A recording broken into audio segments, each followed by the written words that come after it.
You see one of these? Good one.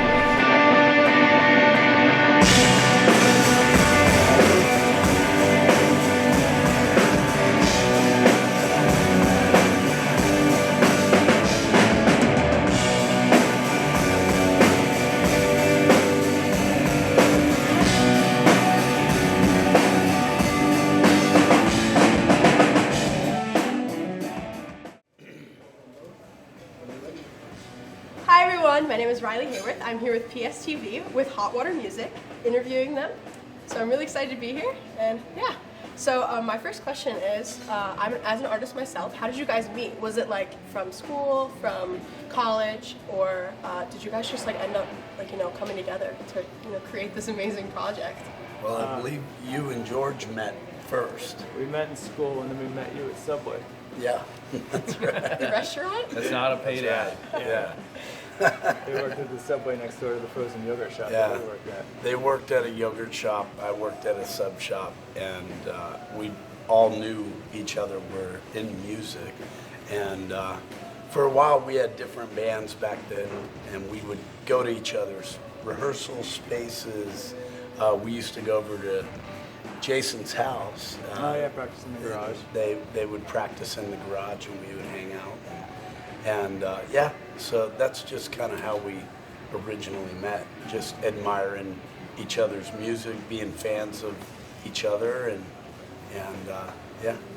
And how did you know like what you collaborated to create was something you wanted to put out for the world? Wow. I mean, for us, we have our own abilities. We have stuff that we grew up with that we like. The way that we play music is the best that we can do. We love it. We enjoy it. As far as putting it out to the world, I mean, we enjoy doing that. Whether the world likes it or not, that's not up to us. Yeah, definitely. We do what we love to do. We do what raises the hair up on the back of our necks, and to us, as long as it's coming from the heart, as long as it feels good to us, then we believe we're headed in the right direction.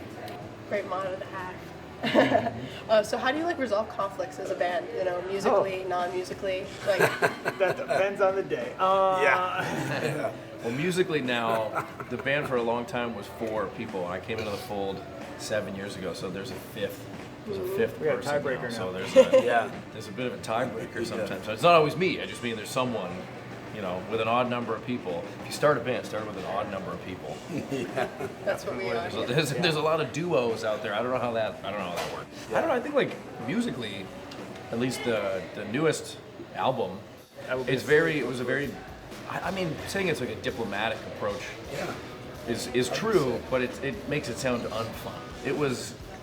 There were a lot of times where, just because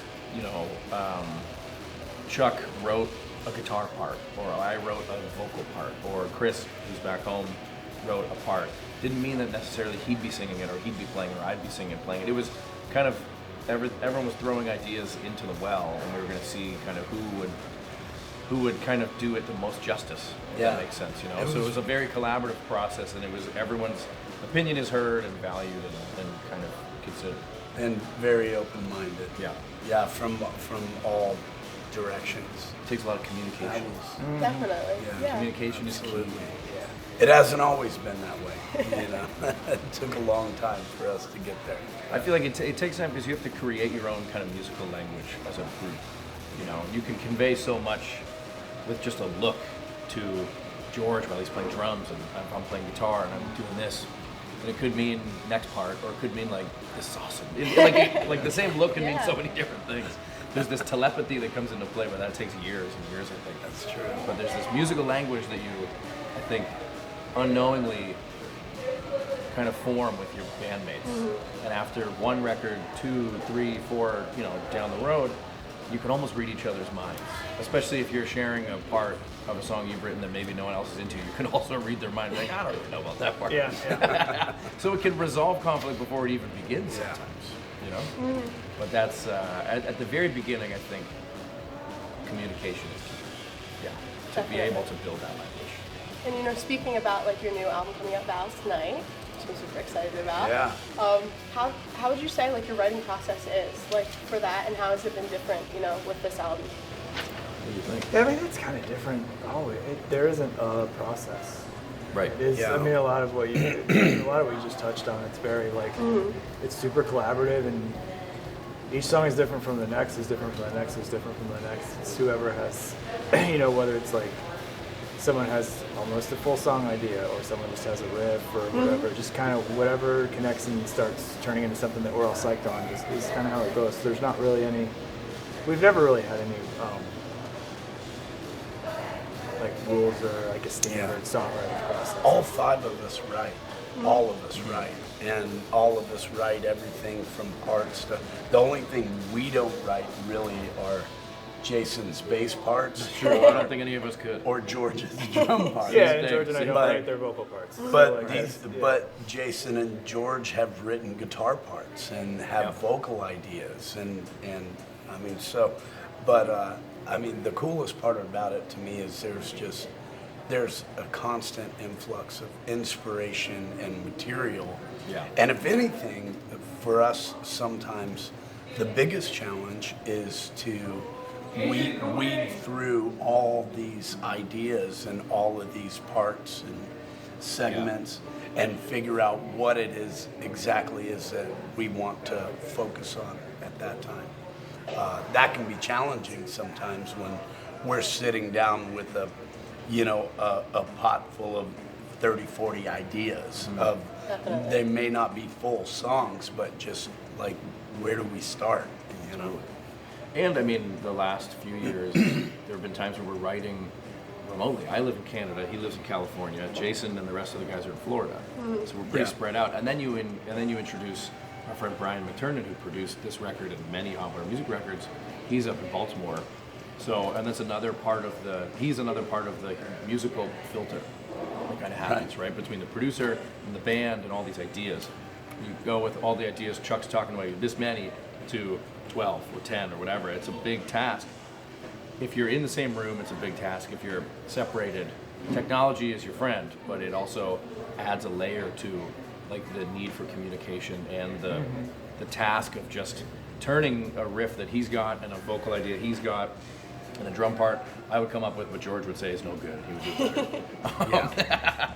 But you know, to take all those elements and kind of make it a song, it's challenging even if you're in the same room. But if you're spread out like we typically are, in the very early inceptions of these ideas, it's tricky, you know. But I think you also just gotta like give each idea its time in the sun to see how it makes you feel. That may have attributed to us being a little more open-minded on the last couple, because it's more time. You know, like you write a part and you send it to everybody, and you don't know for a few days if everybody's into it, or sometimes even longer. Yeah. And then all of a sudden you find out this part that you love is kind of getting shot down, or just like, kind of swept aside. Yeah. You don't get as attached to those parts. And, So, you know, being like so spread out across like the country, you said, I watched an interview from a couple years ago, that it would take like an unreal set of circumstances to like tour again. So what made you realize that, you know, now is the time to tour? We say a lot of things, we walk back. That must have been a long time ago, that interview. that had to have been I mean, I think our 30th January anniversary 24th. probably. 30th anniversary was a big one, and it just kind of like, it's hard to, I think one thing we've learned is never say never, probably. Because you never know. You never know what's going to happen. That's right. I mean, touring with Quicksand was definitely not, that was part of it for sure. And we just, I mean, I don't want to say demand, but like the opportunity was there for us to do these shows. And it's just, I'm glad so far it's been great. It's just kind of, everyone's busy, but it sort of lined up to where we had enough time to put these in and see how it goes. I think another thing is like, not to get too in the weeds on it, we were doing just weekend shows up until, like long weekends, 4 or 5 shows in a row, at least in the States, until pandemic. And then after that, economics lesson for everyone. Like flights and hotels and everything got so much more expensive than they were before then that business model just was trashed. So we had to end up doing longer runs to make any financial sense, and then it just kind of snowballed into this thing. That was kind of the main impetus to like, okay, we need to go out for at least like 7 days instead of 4 to make everything, fluid. And that just kind of is like, well, when you're out for 7, you can do 10. Well, if you're out for 10, you can do 12, because then you get that extra Saturday in there. And here you are. So. 6 weeks later. Yeah. It's never that long. I mean, but I would say the 30th anniversary was really the largest kind of, because we've been talking about it. Yeah, we've been planning on doing something since the 20th anniversary. Yeah, I mean, I remember sitting there going, wow, it's going to be our 30-year anniversary. And at the time, it was like 4 years away. And we were like, well, we need to, because it takes so long to do anything now, and it's so expensive that we need to plan well ahead of time. So, I mean, we were loosely planning something 4 years ago. Yeah, It was pretty much right when we finished tracking the last record. Right. Yeah. We left the studio and all these guys were like, hey, the 30th is coming up before we know it. I was like, oh my goodness. We were all kind of gassed from making the record we just made. We're like, okay, we're going to do all this in a couple years to have it out for the 30th, right? So it's funny though, it's so much of being in a band, there are so many other skills you learn other than musical skills. I can't tell you the number of like real life skills I've learned from being in a band. Like it's time management. Yeah. It's empathy for other people. It's communication. Is a big one. All Part kinds of it of is navigating a problem social dynamic. Yeah. Yeah. Problem solving on everything. Problem solving on a dime, especially what Jason was saying about like just the economics of everything. It's the not fun side of touring in a band, but it's the truth that like so much is doubled, tripled in price, and then you're out there trying to make it all work. You're forced to become a quick time problem solver.